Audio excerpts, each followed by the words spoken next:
Hello, welcome to our Friday night keynote, Disclosure, Exploring the Paradox of Visibility. I am still Michelle Chula-Lipkin, Executive Director of Namely, and I am still glad you have joined us for our 2021 National Media Literacy Conference, Media Literacy and Social Justice. I hope you have all had a great day and have taken advantage of lots of programming, including the on-demand sessions. I have loved having the opportunity to visit different sessions and see all the great conversation going on. I wanted to remind you to join the conversation on Twitter at #Namely21.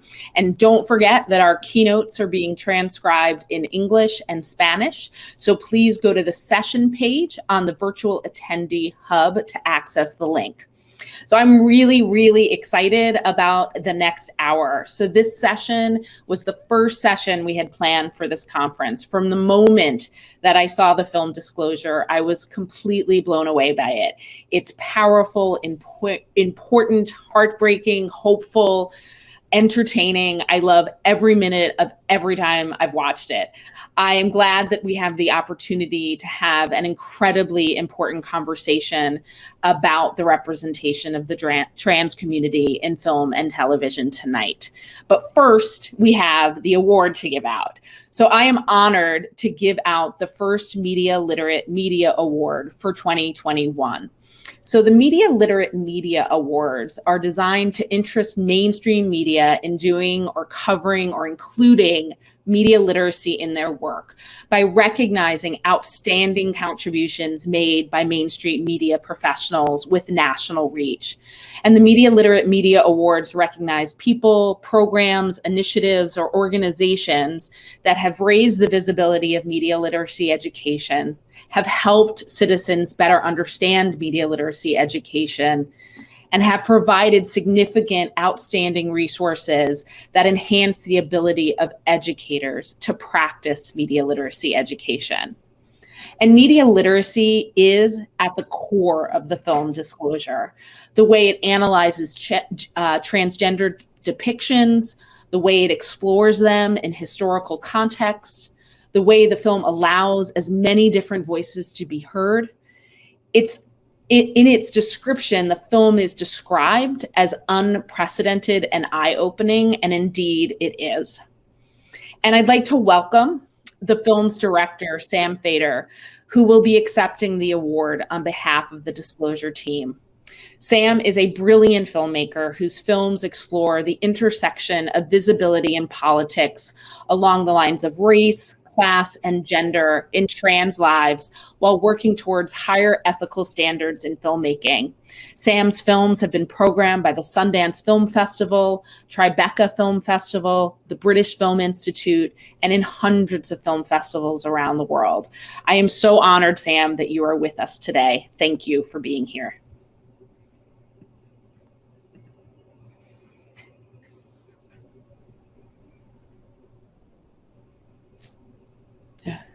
Oh, no.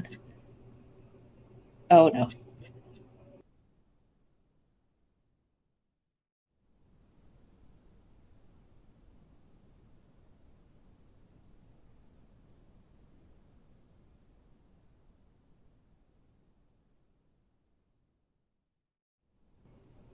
Sam, I don't want anyone to miss any of the fabulous things you have to say. You are muted, so we want to make sure that you are unmuted so we can start this over again.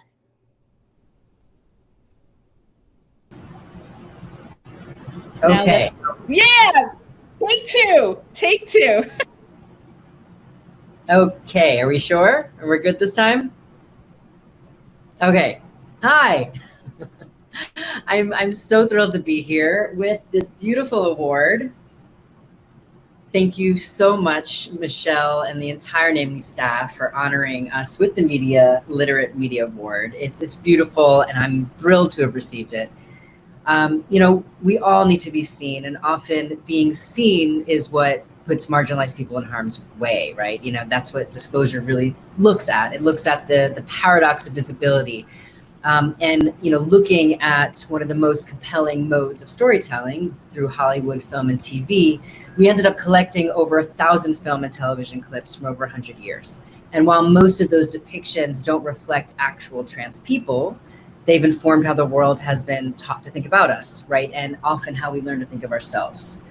And while it took over 5 years to make Disclosure, we collaborated with over 100 other trans people along the way who've all worked in film and TV. We were so passionate about how we built our team because that is an essential part of media literacy, right? Like, whose voices are given agency, whose voices are centered, who is leading the conversation. So everyone on screen is trans, and we prioritized hiring trans crew. And when we couldn't hire a trans person, we mentored one.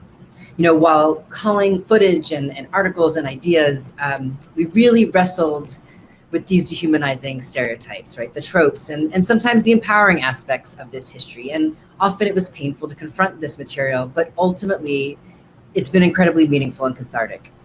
And it was essential to our process to never demonize any one person or one story, right? We wanted to construct a nuanced film that includes many, often conflicted ways of seeing, right? To show how we can love something and look at it critically. Like, I believe that true media literacy is about holding complicated truths, knowing that conflicting ideas can both be real at the same time. So thank you for supporting, these ideas and this work with this beautiful honor. Thank you so much, Sam, for those words and for this film. I don't want to wait another second to get the conversation going. So I'd like to bring on our amazing guests from Disclosure. Tonight, we are joined by Jen Richards, Zeke Smith, and Brian Michael Smith. Thank you all for being here. I am going to leave this, let Zeke do the steering from now on, and I'll be back for Q&A. Have fun. Thank you, Michelle. I'm Zeke Smith. I am a writer and recovering reality television participant, and I will be leading us through the rest of our conversation, hopefully without too much turbulence. So I'm very excited to introduce the other two panelists who will be joining our director, Sam Feder, in the discussion. Our first panelist is an Emmy-nominated actress, writer, and producer. You know her from Nashville. You know her from Tales of the City. You know her from Mrs. Fletcher. And most recently, you know her from CBS's Clarice. She hated that I listed all of her credits, but she's stunning, she's brilliant, and unfortunately, she's taken. Please welcome Jen Richards. Thank you very much for that introduction, Zeke. You're very welcome, Jen. And our next panelist is an actor and teaching artist. He's known for his roles as Officer Wilkins in Ava DuVernay's Queen Sugar, for which his character was part of the portrayal that won a GLAAD Media Award for stunning LGBTQ representation. He is part of the reboot of the L Word Generation Q, but you probably know him best as fireman Paul Strickland in Fox's 911 Lone Star, where he is the first transgender man to play a regular character on network television. He is handsome, he is ripped, and his dog is cute as a button. Please welcome Mr. Brian Michael Smith. Thank you. I want you to introduce me everywhere I go from now on. Oh, sure. I will be your hype man. Yes. As long as you bring your dog, who is very, very cute. Yes. So we've got a couple things on the agenda. First, if you have questions now or throughout the panel, I invite you to put them in the discussion in the chat on the side of your screen box there, and we'll get to them later in our discussion. We love audience questions. Love them. Yes, ask away. But to get started, we are going to give you a little look at Disclosure. We're going to take a look at the first 3 minutes of the film, and then we'll get to chatting. So, cue it up.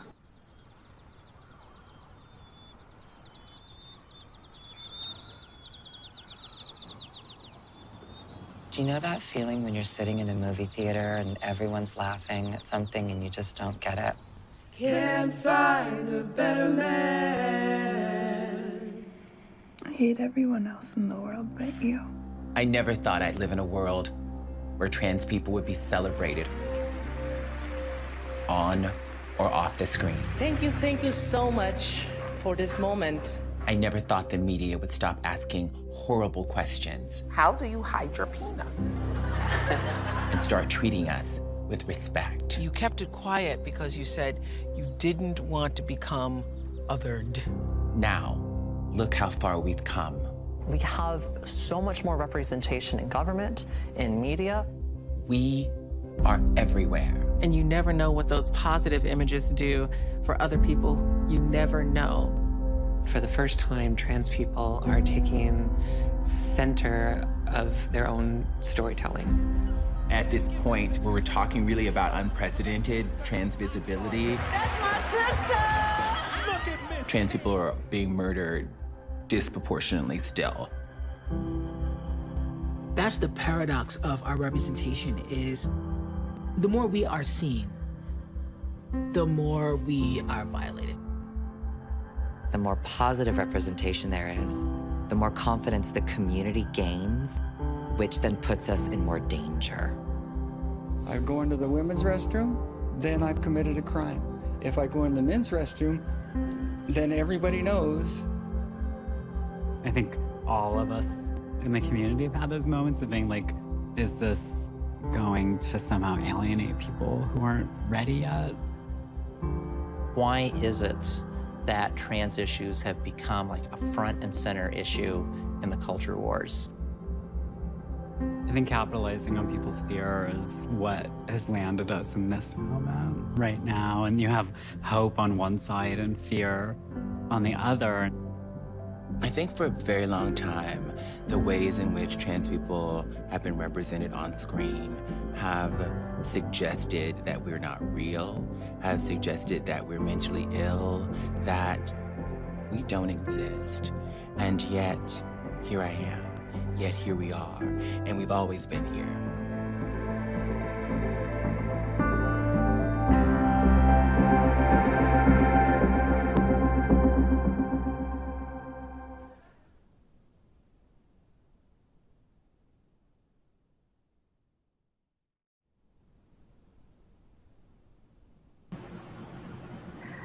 All right, wonderful.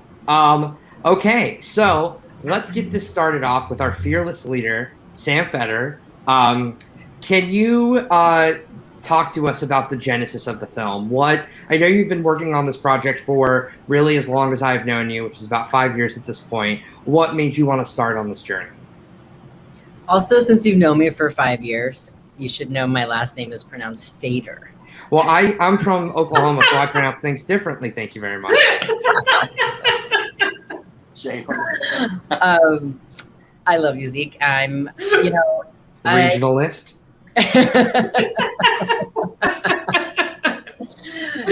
The genesis of this film is really, Jen could probably recite the genesis at this point. She's heard me talk about it so much. But, it was around 2014 when I saw a dramatic increase in trans representation. Laverne was on Orange is the New Black for a year at that point, and then she was on the cover of Time. People were talking about us more than ever before. That was the transgender tipping point. Yes. The so-called transgender. According to the media. According to the media, right? And people were talking about us more than ever before, and I was trying to understand what I saw as a deep paradox of this celebratory increase, right? This tipping point of trans visibility, along with this increase of social and legislative violence. And I felt as a filmmaker, what was my role in that? Should I actually stop making films? Like, I wasn't sure. I was really starting to question the utility of visibility and my being a filmmaker. So I thought creating a history of that representation from that perspective of that unique moment could start to answer some of those questions I was having. Yeah. And it is interesting because as the film, illustrates, trans people have existed in the representation of film since the pre-talkie era. And I am curious, Jen, what do you sort of attribute both like historically and presently to what Susan Stryker considers, that trans issues have become the the front and center piece of the culture wars. And I understand that that quote doesn't speak to the historical part of it, but we can just speak to the modern part of it. You know, why are Oh, good. I why thought you were have we asking become me the because you think I remember the movies before talkies. That was really rude. No, I mean, I don't even think you remember the '90s. But you know, aside from this issue, you know, do you attribute it to visibility? Why have trans people become the new issue at the front and center of the culture wars? I think at that time it was a kind of perfect confluence of factors. I think it had a lot to do with, I mean, the liberal aspects of media do love a good story and they love a good fight. And I think that's something that can generally be applauded, although there's some mercenary aspects of it as well. And I think we kind of knew that the gay issue, gay marriage, was a done deal, even before the final Supreme Court. Like, it was pretty much like, this is going to happen, gay marriage is going to happen. And I think a lot of people were looking for kind of like what the next big fight was. And for those of us who are engaged in LGBTQ activism at that time, and behind the scenes and message boards, there was a lot of discussion about, like, we've been putting so many resources, literal, like, you know, money and time and effort into winning gay marriage. Where does this entire infrastructure of activism pivot to once that passes? And I think all of us were really screaming pretty loudly, like, us, like, we're still dying. Like, we're next. Yes. Yeah, exactly. Like, we've been here from the beginning, you know? And so I think that happened, and it just so happened to coincide with a handful of really remarkable trans people achieving a new level of fame and popularity. And Laverne Cox is one example of a whole group of us, frankly, that were in Hollywood at that time and had been fighting behind the scenes for a long time to be included. And with the emergence of streaming television, which allowed smaller productions to take greater risks with casting and with the kinds of stories that were being told, you had all that kind of coalesce, and suddenly, you know, we became visible right at the time when people wanted to take on the fight. And at the same time, that Obama's presidency helped spark a resurgence in right-wing populism, which is often rooted in anxieties around gender, frankly. And then we became the kind of emblem for, you know, society gone too far with its liberalism. So it really was a perfect storm of events that is a kind of a once-in-a-generation meeting of factors that put us right in the spotlight. And it helped some of us and it hurt others. And that's exactly what Sim's film chronicles so well. Yeah. I mean, because I think is what we were alluding to. I'm just going to spell it out if we have people who are sort of like new to the discussion of the trans rights movement, is that trans people have sort of always existed. As we like to say, we've been around. But it's only, you know, within the past 10 years, the past 15 years, that we've had any autonomy in telling our stories, or had any real visibility in the wider popular culture. So it seems like trans people just sort of sprung up when really we've been here, you just haven't seen us. And now that you're seeing us as our authentic selves and not just like a caricature here or there, now that we are seen, we can also be attacked. And that's the paradox of visibility we're discussing. But on the more positive side, I want to talk to Brian about how our visibility, you know, affects trans people and also the families of trans people.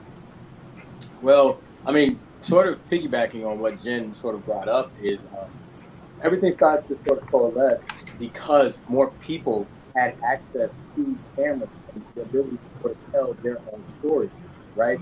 And the change in like media and like the insane access to information that has come in the last, 5, 10, 15, 20 years, since the early 2000s, made a radical shift. Like, we were now able to see more of ourselves. More people were able to connect, via social media, via, blogs at the time, and not only like to create them, but just get more information about each other and find sort of a strength in numbers, right? So that also added to the access to information. Someone like myself who had never seen another trans person who was like living their lives and not some misrepresentation representation in media. You know, as a trans man, I didn't see the actual representation of a trans, like, male person that was distinctly trans male, that was like myself. That was like, in 2015, you know, I had Brandon, who's a real person who, you know, may or may not have identified as trans, but, you know, because they didn't have the language at the time.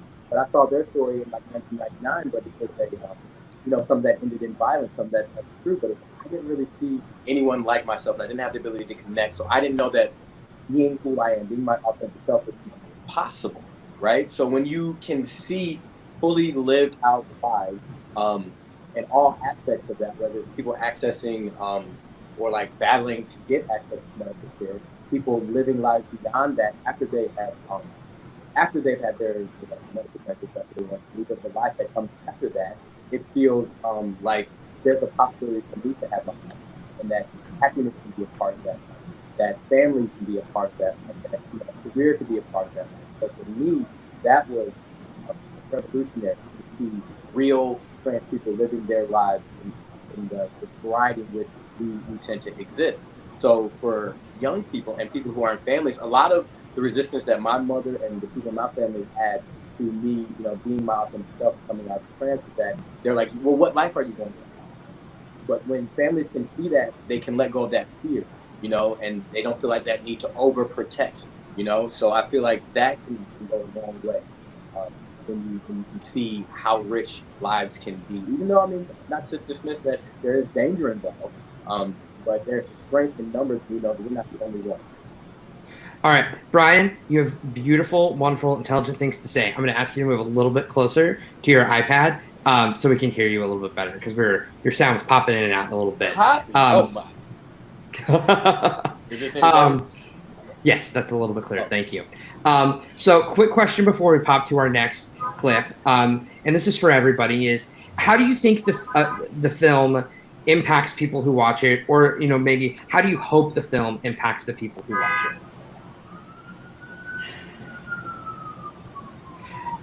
Otherwise, I'm going to start cold calling. I sometimes feel like it's a little audacious to like hope for any particular outcome of an audience. Like, I think our job is to ask an audience for their time, and we hope that we can hold their attention through that time. And I think this film does that. Beyond that, obviously, having a new degree of compassion and empathy for the people both presented in the film and for any kind of trans people, I think is a pretty, you know, obvious desire that we all hope for.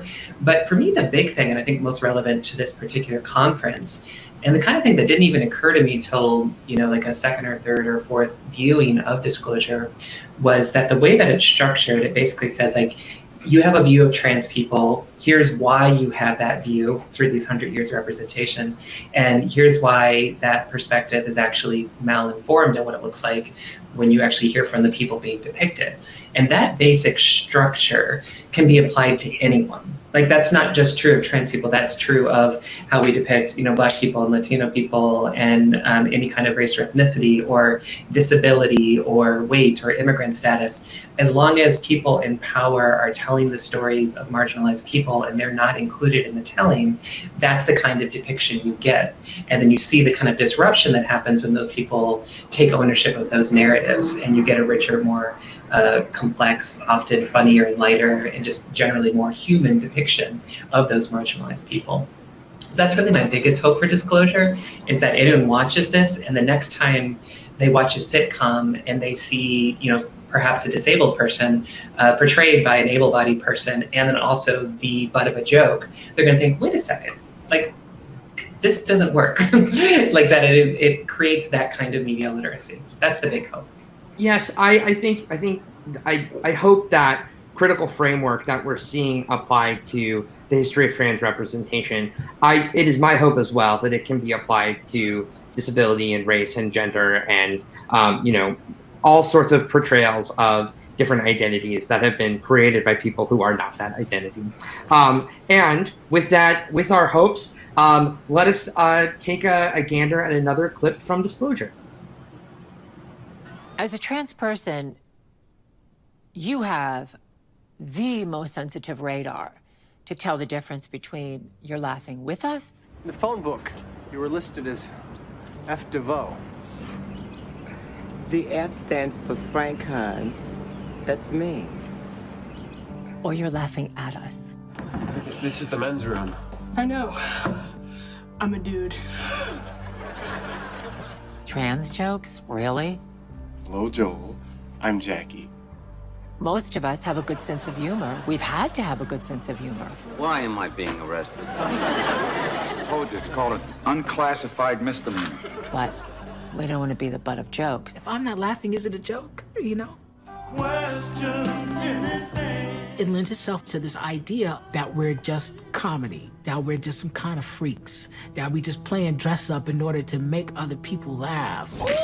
These images are so disparaging towards all women. And we see comedians dressing up as women in order to get a job in Tootsie. I'm Edward, Kimberly. Or affordable housing in the case of bosom buddies. Just watch me work. These are all real obstacles for actual trans people. Hello.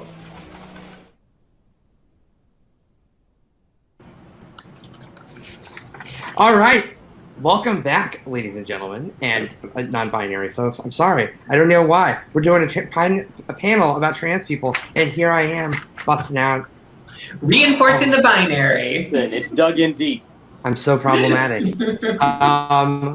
But, on this part of our conversation, we're going to talk about the history, not history, it is present among us, of disparaging portrayals of trans people. So GLAAD, which is a media organization that looks at the representation of LGBTQ plus people in the media, took a look at 134 episodes of television where a transgender character was brought on to be cast as a guest star. So like 1-2 episodes max. And what it found was that the most common job for a trans character was sex worker. And I was wondering if Sam or Brian or Jen wanted to talk about portrayals of sex work and the history of sex work in the community. As a jumping off point. Sam, do you want to start? I mean, I defer to you, Jen. You speak so beautifully about this. Oh, gosh. I mean, we really could have just let Jen do the whole panel. Jen is so smart. Sex work, it's complicated because the fact is that trans women are dramatically overrepresented in sex work. I once did a kind of informal survey of escorting sites in all the major markets in North America, and the trans ads were anywhere from like 10 to 25% of the ads for female escorts, which is obviously way disproportionate to our percentage of the general population. And it's also true if you look at pornography online, both the amount of pornography that centers trans people and the interest in it. So it's one of these things where trans women are desired like any other women, but because of homophobia, because of toxic masculinity, that desire is stigmatized and it's often driven underground through sex work and through pornography, where people can encounter their desires in private and away from public view. That happens to coincide with trans women, particularly trans women of colors and trans people in urban environments, not being able to find regular work, regular income, and are often forced into the underground economy. So there's both a higher supply of trans sex workers because of those social conditions, and then there's a higher demand for trans sex workers because of another aspect of those conditions.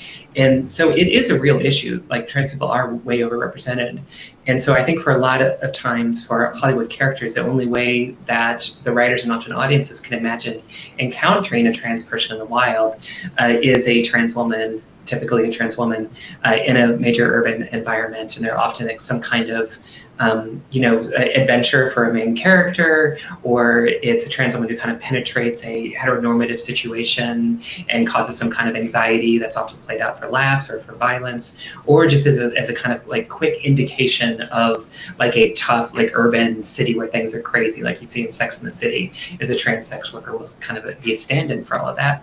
So on the one hand, it's a reality that we want to reflect, but on the other hand, too, what it ignores is trans people in any other profession.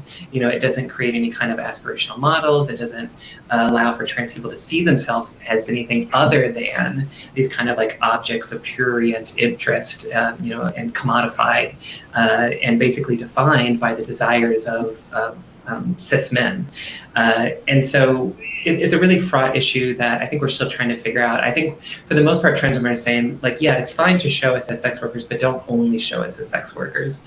And if you are going to tell that story, make sure that someone who actually knows something about sex work and about that history can speak to it in a more nuanced way. Sure. Or who is actually a trans woman, because a lot of the early representations of right. trans sex workers in the television shows and the films were clearly meant to look like men who are pretending to be women, which reinforces the stereotype that's not even true, Sure. Exactly. Yeah, it's sex work is part of some trans women's story, but if you're going to tell that story, tell why it's part of the story, but also it's not everyone's story, it's not the only story. Because if you do, it leaves invisible the aspirational and the other side of the story. And speaking of invisibility, I wanted to talk about, sort of one of the challenge of trans masculinity and trans men in media is not that we are disparagingly represented, though we have a small problem with that. It's that we don't exist. It's that we're not represented. So I was hoping, Sam and Brian, do you want to lead us through, maybe kind of talk through the challenges we see with disparaging representation of trans masculine people, and then the challenges of invisibility there. Brian, go ahead. Yeah, I mean, like I said earlier, it wasn't until the late 2015s, after I kind of already moved my way into my transition, that I actually saw a trans masculine person that was actually trans, and I kind of looked at his experience, and it was in a short film, Black is Blue, that I saw in Outfest in New York.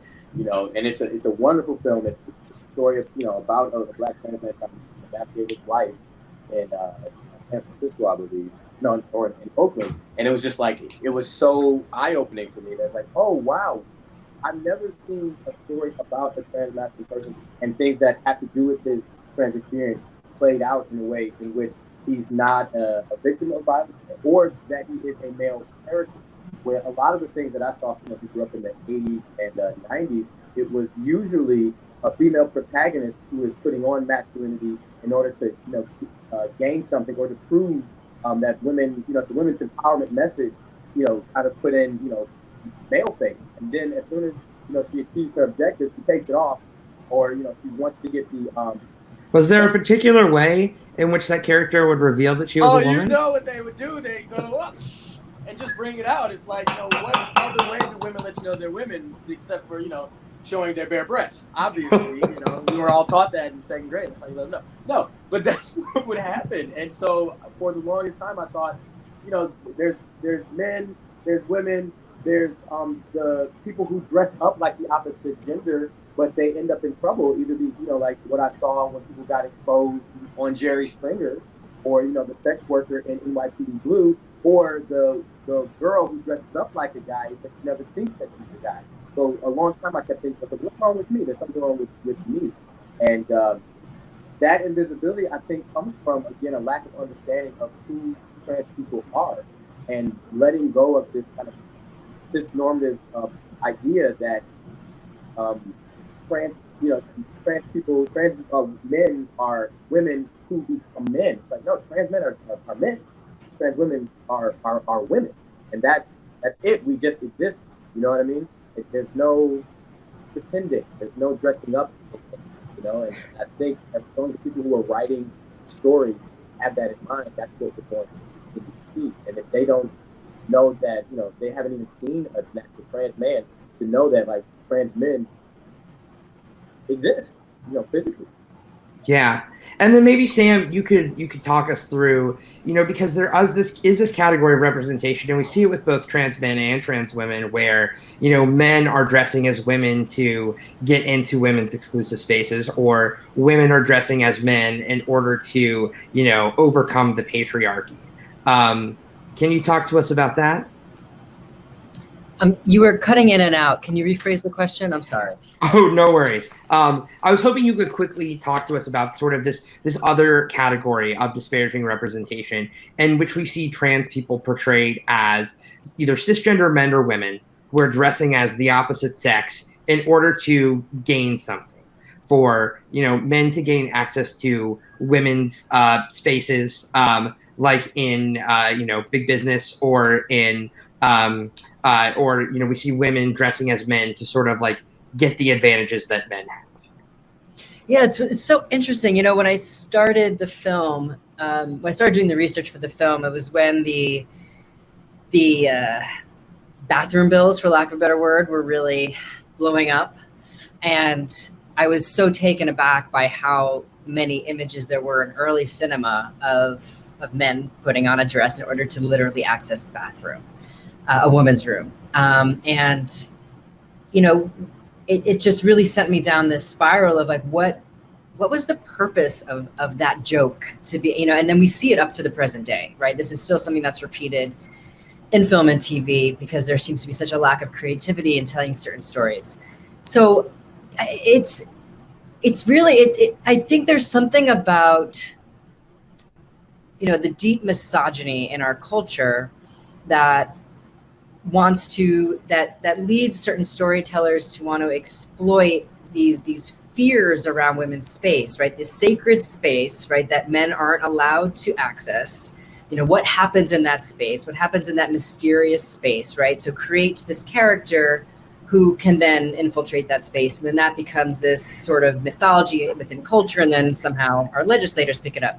When it comes to the female character dressing up as male, it's always about accessing more privilege, right? And then that has led to, I don't know if it's so much about in the conversations now, but I know when I was coming up, in the community in the early 2000s, so much of the backlash that trans guys were receiving within feminist space was you're just trying to access privilege, right? You're trying to access something that is not your innate right. And that's why you are transitioning. And that's often what we see in film and TV with female characters dressing up, right? To get a job, to have access to a sport, to have access to a person, right? It's always to get something. Whereas, the adverse is to infiltrate, to try to see what's happening in the underworld, to do a crime, and then for the female character, it's to access something that she normally, doesn't have the right to access.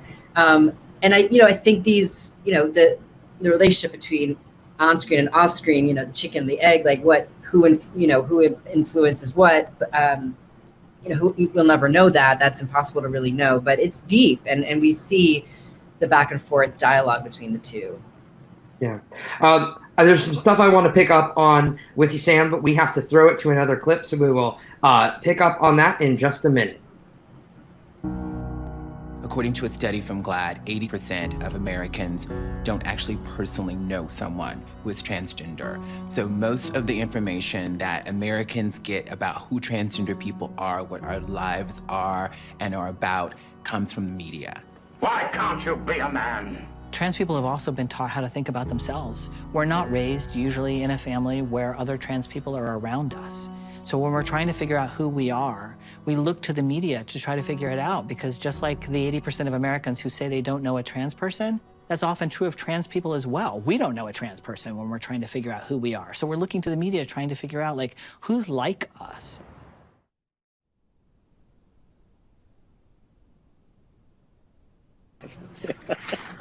Hello, everybody. Lovely to see you back here. We also, I understand Disclosure is a very serious, somber film, and every time it comes back to me, I'm taking a little off guard. I'm like, hello. And so if you're totally jarred, Forgive me. No, welcome to being trans. Totally jarred is our existence. That's how Yes. it goes. Joy in dark places. So I there was something that Sam said that was particularly intelligent, which of course, everything that comes out of their mouth is particularly intelligent. But it's the idea that film and television creates this mythology, and that mythology is picked up on by legislatures. That film and television creates sort of these stock characters in the American mindset from which policy can be created. And I think that's such an astute observation.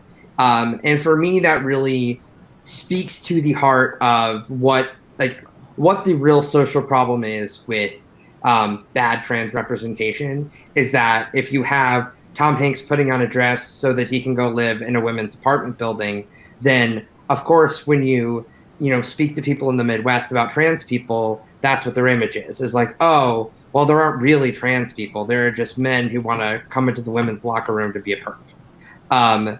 So when, my former college professor, Susan Stryker, I think, really speaks to that when she has this quote that's at the end of the film, which if you haven't seen it, I hope you will. She says, having positive representation can only succeed in changing the conditions of life for trans people when it is part of a much broader movement for social change. Changing representation is not the goal. It is just the means to an end. So I don't know. Does that inspire anything in anyone? Or should I ask a more direct question? Y'all, you knew you were coming to speak on a panel.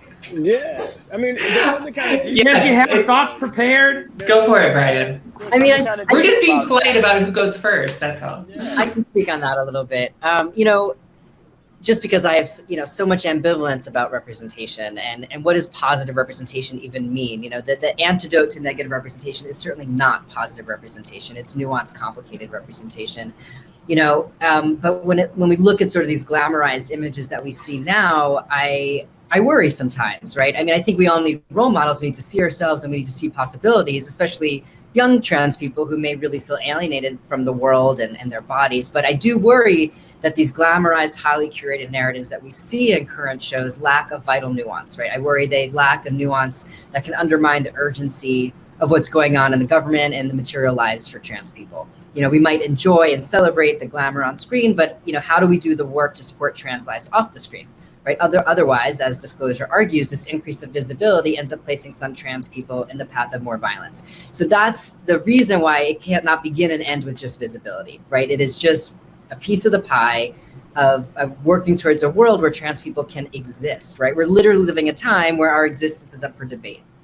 I mean, I'm not sure you can really understand what that means unless you are the person, unless your identity is being threatened to exist. It's really, it's mind-boggling.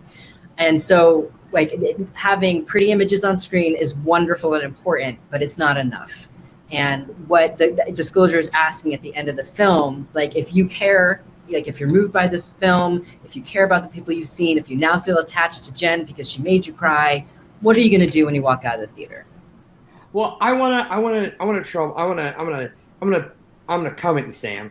And I'm going to use Brian to do it, because I spent a year as a trans person on network television. And Brian, I think you've spent now 2 years as an openly trans person on network television, reaching an audience that wouldn't otherwise tune in to hear a trans narrative. And I am curious, Brian, if you have heard from people about how watching you and hearing your story has affected their understanding of who trans people are. Every day I get a message either in Twitter or someone's found a contact email I have from a while ago, or through my DMs on Instagram, either from a parent, an adult. I've actual trans firefighters from Maine. It's incredible to hear how encouraging it is, and people at different walks of life, people who have been have transitioned but have kind of lived stealth or under the radar and haven't felt like they've been safe enough to share where they are, but they feel like they're connected, somehow, because they can see something and kind of live through vicariously through my character as well, or people who haven't felt the strength to come out or to really, connect with themselves, and now feel like I'm ready to come out and I want to have a conversation because I was watching your show with my parents and like they were really cool about your character. They really like your character, and it made me feel like they would accept me if that, so it's been supremely encouraging for me to see that on such a larger scale, because when I did media literacy work, and I was teaching critical thinking through media literacy when I was out of college, there was just so many young people who just felt like there's no place for them in the world, there's no future for them, and so I felt good being able to sort of be that representation for them, like in the space, in the room.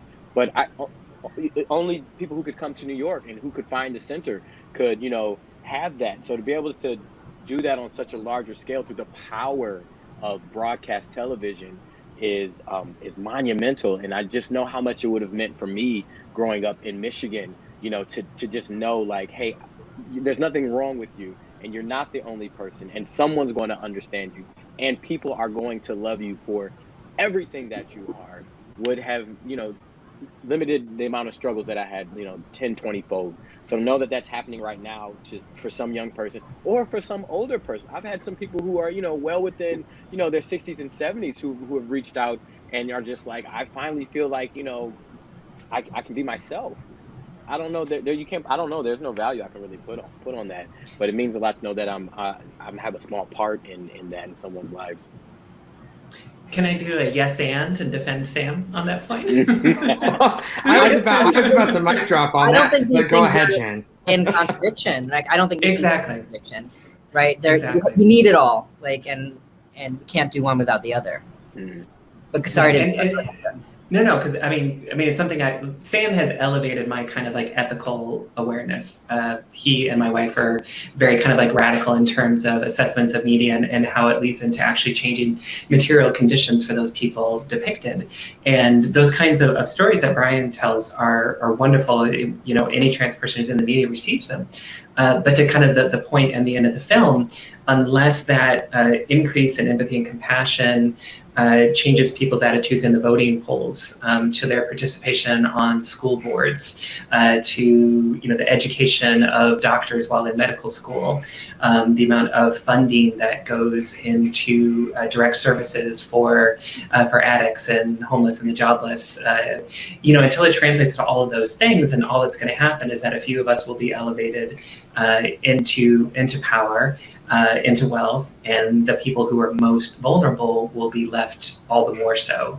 So all of that's true at the same time. It's just we also have to make sure that this translates to material action. Which again speaks to the paradox that we're talking about with visibility. Like there is this positive thing that comes from the visibility for sure, but then there's the backlash because, as I'm getting the DMs from people who are reaching out about, seeing them. There's the other DMs you also get. And the comments and pictures. The comments that I get, on the specific channel for the show are one way. On the general networks channels, whole different ball game, and they're both existing at the same time from the same picture or post about the episode. So there has to be that action, but and you can kind of see it on a micro scale when some of the people are commenting back on that, and I don't have to defend things. That you have people who are not of the experience who are saying, hey, that's rude, or hey, like that's not okay, and that. So you have it on a small scale, but Jen is absolutely right. Unless the people are putting action behind those feelings and that empathy and that understanding, we will be in the same place, or maybe even worse off, because people now are feeling like their way of life is being attacked by the acknowledgement of our existence. And this is why media literacy is so important, right? Well done, Sam. Well, on that note, I am going to, because we're running a little bit over, so I'm going to bring back Michelle, the wonderful organizer of this conference, and she is going to bring some of your questions to the table. Great. Thank you for the segue, Sam. That was brilliant. And thank you all for this awesome conversation. I could listen to you all talk for a very long time. I'm sad that we don't have more. Zeke, I'm going to start with you because I feel like we didn't ask you any questions. And, you started to talk about it when you passed up to Brian and the fact that you were on a network show. and had significant moment where you came out as trans, and it seemed that you didn't anticipate necessarily doing that during the show. So just curious about not only the motivation around that and how you could talk about that scene, if you don't mind, and also like how now do you reflect on that experience? Sure. So for those who are not dedicated Survivor fans, many years ago, I was on Survivor. I was on 2 seasons back to back. I did my first season, did not talk about being trans, did not want to talk about being trans, and then was immediately asked back for an all-star season. About halfway through that all-star season, I was maliciously outed as transgender by a fellow contestant. And so I didn't come out. Someone came out for, it's fine. Someone came out for me, did not know it was going to happen. You can watch it on YouTube. It's a whole thing. Bring a box of tissues.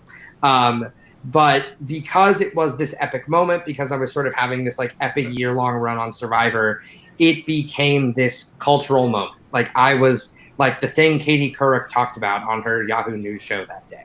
Mm-hmm. And it completely changed my life. I went from someone very few people knew was transgender to one of the most visible transgender men in the world, which is not a big deal. As we've covered, there are not many of us.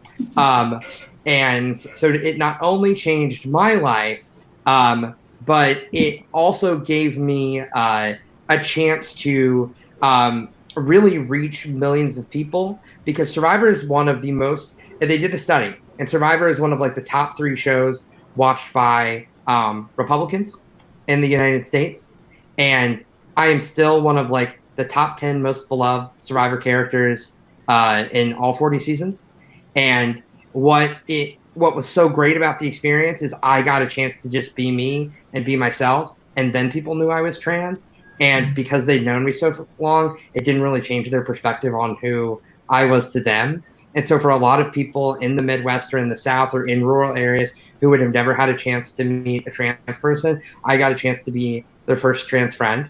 Mm. And what studies show is when you know a gay person, when you know a trans person, when you know a bi or non-binary or intersex or queer person or a disabled person or, whatever, the likelihood that you will vote to defend their, rights in the ballot box significantly increases. So I love that I got an opportunity to be, even though I didn't want it at the time, now I love that I got to be some people's first trans friend. It's fabulous. I'm sure they're very glad also, Zeke. So just going to some of the questions that we got from the audience, and thank you everyone for your comments and your questions. So this is one that stuck out to me just because I do feel the same as this attendee, where we see a lot of films and TV that seem to be kind of checking off the inclusivity box, right? And that they're missing some level of natural, genuinely portraying underrepresented communities. And I wonder if you could talk a little bit about, since we know that identities has become such a prevalent issue and we want to see the entertainment industry be inclusive, how can we ensure that that stays genuine? I mean, I think there's really just one answer to that question. I mean, the people in decision-making positions have to have a stake in the game. Yeah. If you don't have a stake in it, it's not going to happen. It's not going to be there. So, we're seeing, the checking off the boxes, and then we're also seeing an absence of. I don't think there was a single film with a trans character that came out this year. Fourth year in a row. Fourth year in a row. And I think that's due to a fear factor, which is just lazy, right? If you're scared of it, figure out the solution. Well, it's also due to the fact that any film that is made with any sort of significant budget has to be shown in China or the Middle East to make money, and they don't want trans characters in those films. So any superhero movie, that's the reason why they don't have queer characters, is because they make their money back in China or the Middle East, which would censor any film with a queer or trans character. And I can also say that, the proof is in the pudding. I'm going to use an unrelated and somewhat arbitrary example, but I watched a new movie on Netflix last night that was a female-centered action film. And I was very excited because it had like an all-female lead cast. And the movie was terrible. Mm-hmm. And I looked up afterwards and found out that it was produced by, written by, directed by, and edited by straight men. So it was absolutely one of those cases where like, well, if we put a bunch of women in an action film, maybe women will watch it. And I did, and I felt manipulated because it was a terrible movie, as opposed to, Birds of Prey or Old Guard, movies that were written and directed by women where they're thrilling and exciting. So part of it's on us as audiences to demand a certain quality of work, to not support something just because it's queer or has women in it, but to like demand that the quality is up there. And there's just consistently a one-to-one relationship between the people involved behind the scenes and the quality of the work, inevitably. Yeah, can't agree more. So speaking about the film industry, another question that came in was just whether it was difficult to find a producer, a investor, someone to help support disclosure. So I don't know, Sam, I know your work in film often looks at the trans community and the trans experience. So have you found that difficult in your experience? Finding people to support you? From top to bottom, from applying for grants to distribution, we literally would hear the same thing, that they've already supported a trans film, right? We would hear that more often than anything else. Which often meant one other project amongst many had one trans person in it somewhere. That's all that means, really, ultimately. Mm-hmm. Yeah, I mean, literally, I think it was HBO, when our sales agent was talking to HBO, they were like, we bought a trans film 4 years ago, and we don't want to oversaturate our market. I mean, this is an appropriate response. And that's what we also heard from, early funders as well. Something that I'm so appreciative with my team, though, was that, there were certain things we were not willing to compromise, paying everyone on screen, and having our mentorship and prioritizing trans people to hire. And those were things that we often got pushback with, and there was even one point where we were offered a very large sum of money, but there were strings attached. And we walked away from those things. So we eventually found the right people to support the film because we stuck to that. And they have just been all steadfast up to this very moment. That's fantastic. Well, I know that we're running out of time, and I want to make sure to fit in something that relates to a question about using the film in classrooms. So first, I'm going to say thank you to all of you for this amazing conversation. I hope we can do it again, in a couple of months. I'd love to chat more. It was such a pleasure. I really, really appreciate your time and the film and all of your work. It's incredible. And I did want to just now bring to everyone's attention that there is a wonderful new disclosure discussion guide. And I'm going to share my screen and show you. So not only is there a discussion guide that is available for free, and I had the pleasure of reviewing it. Faith Rogo was part of writing it, and Faith is one of the founding members of Namely and has done incredible work in the media literacy space for years. This disclosure discussion guide is available.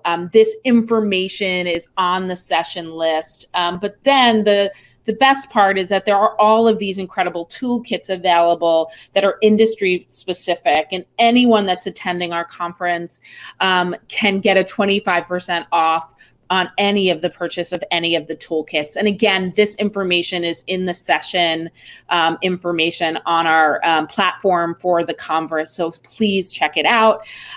We're so appreciative of the team at Disclosure who have worked not only on getting the film out there, but allowing us to have resources to help us bring it to schools and make sure that as many students as possible see it. So thank you all for being here. We have officially wrapped day one. We look forward to seeing everyone tomorrow at 11 a.m. Eastern with the team from NPR's Code Switch. Have a wonderful night, and we'll see you tomorrow. Thank you.